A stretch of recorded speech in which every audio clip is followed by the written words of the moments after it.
चलिए शुरुआत करेंगे मनी मंत्रा की एक खास एनएफओ के साथ और उसके लिए मैं इनवाइट करना चाहती हूँ हमारे शो पर डीएसपी इन्वेस्टमेंट मैनेजर्स के CFA head of passive investment and products Anil Ghilani. Anil ji, good evening. स्वागत है आपका मनी मंत्रा पर। और क्लियरली हम आपके एनएफओ की बात कर रहे हैं जो खुला हुआ है DSP Nifty mid cap 150 quality ETF, जो खासतौर से मिड कैप्स पर फोकस करता है। काफ़ी जोर शोर से हमने देखा है कि मिड कैप को लेकर एएमसीज का रुझान बढ़ा है और उसके साथ साथ निवेशकों का भी इंटरेस्ट बढ़ा है, खासतौर से जिस तरह के वैल्यूएशंस मिलते हुए दिखाई दे रहे हैं। काफ़ी लंबे अरसे बाद हमने मिड कैप स्मॉल कैप में अच्छी रैली भी आते हुए देखी। पिछले कुछ महीनों पहले से लगातार एक रिलीफ जो कि निवेशकों को पिछले 5 सालों में नहीं मिला था, वो मिलता हुआ हमने देखा है। इस एनएफओ के बारे में कुछ बताइए जो कि 17 तारीख को बंद हो रहा है। जरूर कविता जी, जैसे कि आपने कहा, निवेशकों के लिए मिड कैप्स में रुझान करना एक ओवरऑल पोर्टफोलियो एलोकेशन के हिसाब से बहुत ही महत्वपूर्ण पोर्शन होता है, क्योंकि ज्यादातर तौर तक अपन कह सकते हैं कि मिड कैप में एक ज्यादा स्लाइटली एक्स्ट्रा रिटर्न या ग्रोथ का पोटेंशियल रहता है। हालांकि जहां पे भी एक्स्ट्रा ग्रोथ या रिटर्न्स होते हैं वहां पे रिस्क भी थोड़ा ज्यादा होता है। तो मिड कैप स्टॉक्स में आपको थोड़ा हद तक ज्यादा रिस्क की शंका होती रहता है। तो हमारा मानना यह है कि आज आपके जो भी इक्विटी एलोकेशन है उसमें कुछ एलोकेशन मिड कैप्स में जरूर होना चाहिए। तो उसके चलते हमने ये एक मिड कैप ईटीएफ लॉन्च किया है, जिसमें हम पूरे मिड कैप यूनिवर्स के बदले उस यूनिवर्स पे एक गुड क्वालिटी फिल्टर्स इनकॉर्पोरेट करके सिर्फ 50 स्टॉक्स जो बेस्ट क्वालिटी स्टॉक्स रहते हैं उनको आइडेंटिफाई होते हैं और वो पर्टिकुलर इंडेक्स में हमारा ये ईटीएफ निवेश करेगा। तो जैसे कि अपन कहते हैं ना कि किसी भी निवेश करने के पहले आपको सबसे पहले देखना चाहिए कि वो अच्छी क्वालिटी की कंपनी है। तो मेन एक फिल्टर जो इनकॉर्पोरेट हो जाता है इसमें, वो है गुड क्वालिटी कंपनीज जो पूरे मिड कैप स्टॉक्स के यूनिवर्स है उसमें से आइडेंटिफाई करके ये इंडेक्स क्रिएट होता है। ऑलराइट, इस इंडेक्स के बारे में खासतौर से मैं बात करना चाहती हूँ, निफ्टी मिड कैप 150 इंडेक्स। मुझे बताएं कि यहाँ पर बहुत सिलेक्टिवली 50 स्टॉक्स को चुना जाता है और इसी को ये ईटीएफ भी एक तरह से कॉपी करेगा। किस तरह के स्टॉक्स का चुनाव होता है? मिड कैप यूनिवर्स क्योंकि एक बहुत ही सधा हुआ है और हम जानते हैं कि मार्केट कैप के लिहाज से आने वाले वक्त में हो सकता है बहुत सारी कंपनियां यहाँ पे लार्ज कैप यूनिवर्स में भी शामिल हो जाएं। तो 50 कंपनियों का चुनाव किस बेसिस पे किया जाता है? क्या क्राइटेरिया है? क्या पैमाने होंगे अनिल जी? पहले तो कविता जी मैं एक बात क्लैरिफाई करना चाहता हूँ कि ऐसा नहीं है कि हर एक जो मिड कैप कंपनी है वो लार्ज कैप बनेगी। जैसे कि स्कूल में कैसे होता है कि किसी का एडमिशन होता है स्टैंडर्ड 1, देन स्टैंडर्ड 3, 4, 5, 10 और उसके बाद वो कॉलेज में दाखिल हो जाता है। वैसे मिड कैप्स में ऐसा जरूरी नहीं है कि कंपनी लार्ज कैप में ट्रांजिशन होके जाएगी। बहुत सारी कंपनी है जो मिड कैप ही रहती है, बहुत बार कंपनी इनफैक्ट नीचे आके स्मॉल कैप बन जाती है। तो पिछले कई वर्षों में ये देखा है कि टिपिकली 15 to 20% स्टॉक्स जो होते हैं मिड कैप यूनिवर्स के, सिर्फ वही जाके लार्ज कैप बनते हैं। तो इस वजह से जो मिड कैप यूनिवर्स है उसमें अच्छी क्वालिटी कंपनी सिलेक्ट करना बहुत जरूरी हो जाता है। तो इस पर्टिकुलर जो ये जो इंडेक्स है निफ्टी मिड कैप 150 क्वालिटी 50, उसमें क्या होता है कि जो पूरे मिड कैप स्टॉक्स का यूनिवर्स है उसमें वो 3 बेसिक फिल्टर्स यूज करते हैं जिससे ये अच्छी क्वालिटी की कंपनीज को आइडेंटिफाई कर सकते हैं। और वो फिल्टर्स कविता जी बहुत ही इजी है और बहुत ही लॉजिकल फिल्टर्स है कि फर्स्ट एंड फॉरमोस्ट कंपनी का रिटर्न ऑन इक्विटी कैसा है, मींस कंपनी अच्छे वे में बिजनेस कर पा रही है। सेकंड की कंपनी का लीवरेज कैसा है, मतलब कंपनी ने बहुत सारा कर्जा ले रखा है या डेट टू इक्विटी रेशियो उसका कैसा है, वो एक देखा जाता है। और तीसरा जो सबसे इंपॉर्टेंट पार्ट है कि वो जो अर्निंग्स है कंपनी के उसका कितना रेजिलियंस है, कि मल्टीपल जो अर्निंग साइकिल में कंपनी कैसे तौर पे अपना मुनाफा बना पाती है। तो ये 3 बहुत ही सिंपल प्रिंसिपल है जो कि आमतौर पर आप निवेशक के रूप में किसी भी कंपनी के मैनेजमेंट को एनालाइज करें या कंपनी के बैलेंस शीट को देखें तो आप उनको एनालाइज करेंगे। तो इंस्टेड ऑफ के वो फंड मैनेजर जजमेंट लगा के उन 3 फैक्टर का एनालिसिस करेगा, ये पर्टिकुलर इंडेक्स में उसका रूल बेस्ड क्वांटिटेटिव फॉर्मूला बना के उसको विदाउट ह्यूमन बायस एनालिसिस करते हैं। तो पूरे 150 मिड कैप्स के यूनिवर्स से सिर्फ 50 अच्छी क्वालिटी की कंपनी आइडेंटिफाई होती है और वो इस पर्टिकुलर इंडेक्स के पोर्टफोलियो में इनकॉर्पोरेट हो जाती है। अच्छा, फंड मैनेजर जो है वो अंडरलाइंग इंडेक्स के ही स्टॉक खरीदेंगे। मुझे आपसे समझना है कि इसकी रीबैलेंसिंग प्रक्रिया कैसे होगी इंडेक्स में, किस तरह से सुनिश्चित किया जाएगा कि कौन सा स्टॉक बरकरार रहेगा और कौन सा स्टॉक को रिप्लेस किया जाएगा? तो कविता जी, हर छः मंथ में एवरी 6 मंथली बेसिस पे ये पर्टिकुलर जो फॉर्मूला है वो रन किया जाएगा और उसके हिसाब से जो कंपनीज है उनका रैंकिंग किया जाएगा बेस्ट क्वालिटी कंपनीज का।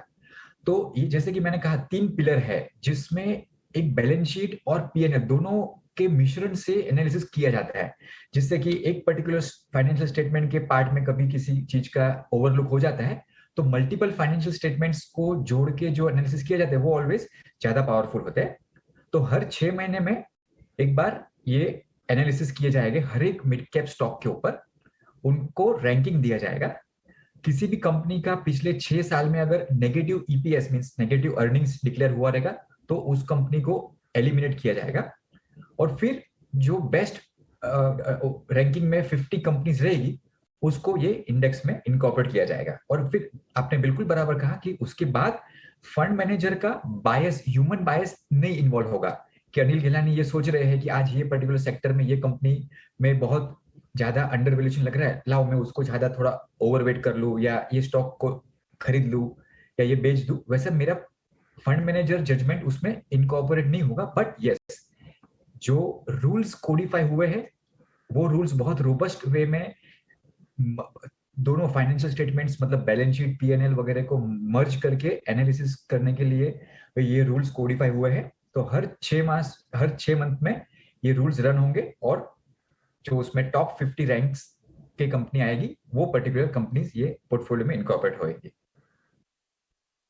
अच्छा, अब मुझे आपसे ये समझना है कि ईटीएफ के जरिए निवेश करने में क्या फायदा है? अगर हम चाहे तो हम सीधा इंडेक्स में भी तो निवेश कर सकते हैं। ईटीएफ के जरिए जाने में मुझे एज अ निवेशक क्या फायदा होगा? देखिए कविता जी, जैसे ये जो इंडेक्स है वो डायरेक्टली आप खरीदने जाएंगे तो बहुत मुश्किल होता है क्योंकि हर एक स्टॉक को इनकॉर्पोरेट करेंगे और उसको बाय करेंगे और फिर वो 6 महीने में उसको रीबैलेंस करना, तो उस बीच में जो बाय सेल होता है उसके ऊपर टैक्स भी लग जाता है।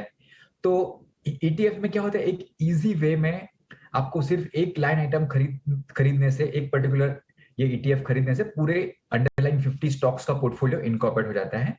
तो ईटीएफ्स के ये जो बेनिफिट है वो बहुत ही सुपीरियर है कि आपको विदाउट एनी एक्स्ट्रा ह्यूमन बायस एक ही सिंगल फंड खरीद के पूरा डाइवर्सिफाइड पोर्टफोलियो मिलता है। और दूसरी बात ये कि ईटीएफ्स में आपको बहुत ही कम कॉस्ट में ये मिलता है। तो मान लीजिए कि जो मिड कैप्स में आज इंडस्ट्री में निवेशक के पास बहुत सारे एक्टिव फंड्स भी है। आज करीबन 25 एक्टिव म्यूचुअल फंड स्कीम्स है, टोटल 1,50,000 करोड़ की उसका एयूएम है, एसेट्स अंडर मैनेजमेंट है। तो निवेशकों के पास उन 25 फंड में से भी सिलेक्शन का ऑप्शन है। पर हमने जो देखा हिस्टोरिकल डेटा से कविता जी के ये जो Nifty mid cap 150 quality 50 index जो है उस इंडेक्स ने ये जो पूरे लार्ज कैप पूरे actively manage mid cap funds है उन सभी फंड्स का अगर अपन एवरेज रिटर्न निकाले तो उसको लॉन्ग पीरियड ऑफ टाइम में मल्टीपल एंगल से देखे तो उसको उससे ज्यादा रिटर्न मतलब आउट परफॉर्म करके दिखाया है। तो निवेशकों को 3 बेनिफिट होते हैं। पॉइंट नंबर 1, जैसे आपने कहा ईटीएफ ले लेते हैं तो एक ही इजी वे में आपको डाइवर्सिफाइड पोर्टफोलियो मिल जाता है, उसका रीबैलेंसिंग, उसके टैक्स का आपको प्रॉब्लम नहीं। सेकंड पॉइंट, आपको लो कॉस्ट में मिल रहा है क्योंकि ईटीएफ्स यूजुअली काफी कम कॉस्ट में रहते हैं। और थर्ड पॉइंट कि हिस्टोरिकली ये जो पर्टिकुलर इंडेक्स है उसने आमतौर पर average of entire active mid cap funds को आउट परफॉर्म किया हुआ है, मतलब उससे ज्यादा बेटर रिटर्न और बेटर रिस्क एडजस्टेड नंबर्स दिखाए हुए हैं। अब इन सब के लिहाज में देखिए, एक डिबेट जो हमेशा से जारी रही है या आजकल बहुत ज़्यादा ट्रेंड में आ गई है वो ये है कि अगर मुझे मिड कैप में निवेश करना है तो मैं क्या एक्टिव फंड्स की ओर जाऊं या मैं पैसिव इन्वेस्टिंग के जरिए मिड कैप्स को अपने पोर्टफोलियो में शामिल करूं। हम देख रहे हैं पिछले कुछ समय पहले निवेशकों ने अपने हाथ जलाए हैं, लेकिन उसके बाद भी मिड कैप स्मॉल कैप में खासतौर से निवेशकों का रुझान बढ़ा हुआ है क्योंकि उतार चढ़ाव के बावजूद यहाँ पर आपको अच्छा खासा रिटर्न भी मिल जाता है अगर आपके पास जोखिम उठाने की क्षमता क्षमता हो, लेकिन निवेश का सही जरिया क्या होगा, इसके लिए हमें समझाइश देना बहुत जरूरी है। पैसिव तरीके से क्या मैं मिड कैप को अपने पोर्टफोलियो में शामिल करूं अनिल जी, या एक्टिव जरिए से जहां पर मुझे फंड मैनेजर की एक्सपर्टीज का फायदा मिलता है, थोड़ा सा मैं चार्जेस ज्यादा भर सकती हूं, लेकिन जो एक्सपीरियंस है फंड मैनेजर का, जो चुनाव होगा उनका, उसके बदौलत मुझे इंडेक्स और बेंचमार्क से ज्यादा रिटर्न मिलने की गुंजाइश है एक्टिव तरीके से। तो कैसे करूं मैं चुनाव? बहुत ही परफेक्ट क्वेश्चन आपने निकाला कविता जी। और बहुत बड़े हद तक मैं भी ये चीज से सहमत हूं कि इंडिया में अभी भी एक्टिव फंड मैनेजर्स जो है मिड कैप और स्मॉल कैप सेगमेंट में इंडेक्स से बेटर परफॉर्म करने की क्षमता रखते हैं, क्योंकि उसमें उनका जजमेंट इन्वॉल्व होके वो ज्यादा बेटर वे में परफॉर्म कर सकते हैं। तो कविता जी, जो पूरे एक्टिव मिड कैप से, जैसे कि मैंने बताया 25 एक फंड है, अप्रोक्सीमेटली 1,50,000 करोड़ अप्रोक्सीमेटली साइज के, ऑन एवरेज वो पूरे 25 फंड्स का अगर अपन एवरेज निकालते हैं तो उसने जो मिड कैप इंडेक्स जो है, जो ब्रॉड यूनिवर्स है, that is Nifty mid cap 150 index, उसको बहुत अच्छे वे में आउट परफॉर्म किया है। तो आपका जो पॉइंट है बहुत ही परफेक्ट है और मैं भी मानता हूं उसको। पर ये जो फंड है एक हद तक एक कहते हैं ना स्मार्ट बीटा फंड है, जिसमें एक्टिव और पैसिव का कॉम्बिनेशन हो जाता है कि जो एक्टिव मैनेजर जो रूल्स सिलेक्ट करने के लिए यूज करते हैं, जो मिड कैप स्टॉक्स के चुनाव के लिए जो अपना जजमेंट लगाते हैं, उसी जजमेंट को और उन्हीं रूल्स को ये कोडिफाई कर दिया है एक क्वांट मॉडल की तरह या एक स्मार्ट बीटा की तरह, which is like a combination active और पैसिव दोनों का मिला के, जो है क्वालिटी फिल्टर्स यूज करेंगे। इसके लिए ये जो इंडेक्स होगा वो थोड़ा अलग है, निफ्टी मिड कैप 150 क्वालिटी 50। तो कुछ हद तक हम ये कह सकते हैं कि ये एक्टिव मैनेजर का ही एक और रूप है, पर जिसमें ह्यूमन बायस सिर्फ स्टार्टिंग में इन्वॉल्व होगा, जब भी वो कोड बने, जो उसके फॉर्मूला बनेंगे, रूल्स बनेंगे, उसके बाद ये पैसिवली मैनेज होगा। तो हम तीनों को अगर कंपेयर करें तो एक है प्लेन वनीला ब्रॉड इंडेक्स पूरे मिड कैप का, जिसमें पूरे मिड कैप के जो 150 अप्रोक्सीमेटली कंपनी है, जो इंडेक्स है निफ्टी मिड कैप 150 इंडेक्स, उसको उससे यूजुअली बेटर परफॉर्म होता है most of the actively managed mid cap funds. जो हमने हिस्टोरिकली देखा है उनका रिटर्न्स काफी हद तक अच्छा है। और ये थर्ड ऑप्शन है जो कॉम्बिनेशन है एक्टिव और पैसिव, जो स्मार्ट बीटा कहते हैं हम, जो निफ्टी मिड कैप 150 क्वालिटी 50 है, उसने कविता जी बहुत हद तक हिस्टोरिकल रिटर्न अपन देखे, और ना सिर्फ ग्रोथ के टाइम पे बट इवन फॉलिंग मार्केट में जो बाजार जब भी गिरता है, तो इसका हमने बहुत हिस्टोरिकल डेटा निकाला है 2005 से, और रोलिंग रिटर्न कैलकुलेट किया है कविता जी, जिसमें कि बहुत सारे डेटा पॉइंट्स देखे जाते हैं। तो जो सबसे बैड पीरियड था, 1 ईयर पीरियड, जो सब पूरे ये 2005 से लेके सबसे खराब फॉल हुआ था, वो था जब भी मिड कैप 150 फॉल हुआ था 67% अप्रोक्सीमेटली। और उसी टाइम पे जो एक्टिव मिड कैप फंड्स थे वो फॉल हुए थे सिर्फ 62%। तो जो आपने पॉइंट बताया कि एक्टिव फंड मैनेजर उनका जजमेंट, उनके एक्सपीरियंस से वो फॉल को काफी हद तक प्रोटेक्ट कर पाए थे। बट ये जो Nifty mid cap 150 quality 50 index था, वो सेम पीरियड में इसका फॉल जो था मैक्सिमम डाउनसाइड फॉल, वो 52.7% था, मतलब उससे ऑलमोस्ट 10% लेस। तो नो डाउट 52% बहुत बड़ा फॉल माना जाता है। आज मेरा 1 लाख रुपीस इन्वेस्टेड है और उसमें 52% डाउन होता है तो बहुत बड़ी चीज हो जाती है कविता जी। बट कहने का मतलब मेरा ये था कि ब्रॉडर मिड कैप यूनिवर्स जो था वो उस पीरियड में 67% मैक्सिमम ड्रॉडाउन आपको दिखाता था, जबकि ये क्वालिटी स्टॉक्स जो थे, क्योंकि क्या होता है कविता जी, कुछ हद तक जो भी गुड क्वालिटी स्टॉक्स होते हैं वो ऑलवेज गिरते टाइम थोड़ा आपको प्रोटेक्शन देते हैं, क्योंकि वो अच्छी क्वालिटी कंपनीज है, अच्छे ग्रोथ प्रोफाइल है, उसके प्रॉफिट्स की, तो वो गिरते टाइम थोड़ा कम गिरते हैं यूजुअली।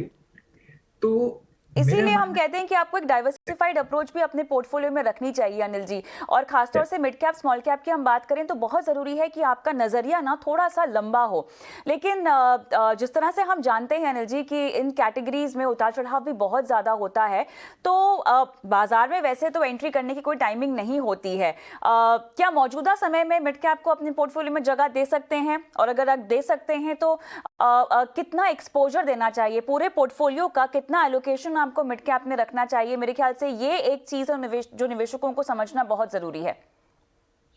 मेरे हिसाब से निवेशकों को सबसे पहले तो अपने कोई भी जो ट्रस्टेड एडवाइजर वगैरह के साथ बैठ के अपने लाइफ गोल्स बना के उसके रिलेटेड पूरा अपना प्लानिंग करना चाहिए। मान लीजिए कि आपने एक गोल बनाया है और उसमें आपके हिसाब से let's say for example 60% equity में निवेश करना आ रहा है और 40% बाकी सब, मान लीजिए कि डेट, गोल्ड एक्सेट्रा।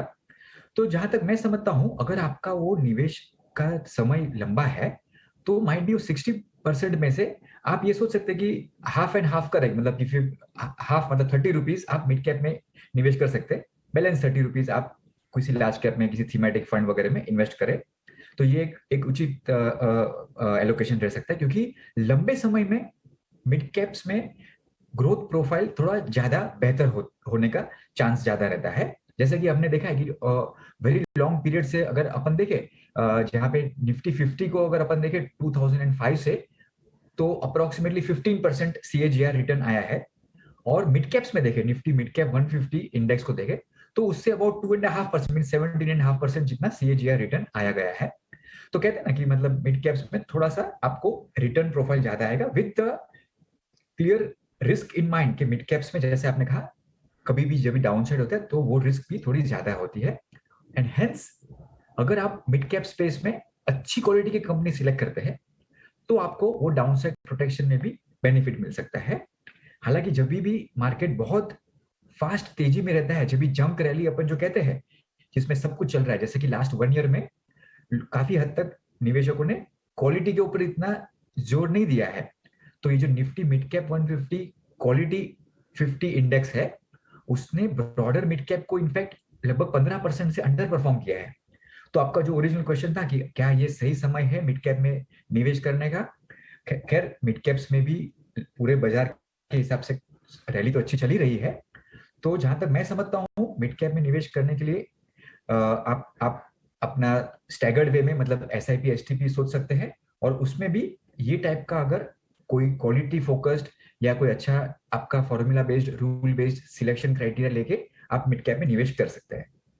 तो देखिए, यहाँ पर मिड कैप और स्मॉल कैप जितना हाई रिटर्न कैटेगरी है उतनी हाई रिस्क की भी कैटेगरी है। इसीलिए बहुत ज़रूरी है कि आप योजनाबद्ध तरीके से इसको अपने पोर्टफोलियो में शामिल करें। और जैसा कि हमने इस ताज़ा NFO की बात भी की है, ये आपको कम रिस्क के साथ साथ किफ़ायती ज़रिया भी है आपके लिए एक निवेश का, जो मेरे ख्याल से काफ़ी निवेशकों को पसंद भी आएगा। और हम सब जानते भी हैं कि पैसिव इन्वेस्टमेंट फ़िलहाल बहुत तूल पकड़ रही है और अब धीरे धीरे निवेशक जो हैं इसका महत्व समझ भी रहे हैं। अनिल जी, आपका बहुत बहुत शुक्रिया मनी मंत्रा पर आकर NFO की तमाम बारीकियां हमें समझाने के लिए। और उम्मीद करते हैं कि इस NFO को ज़बरदस्त रिस्पॉन्स भी मिले।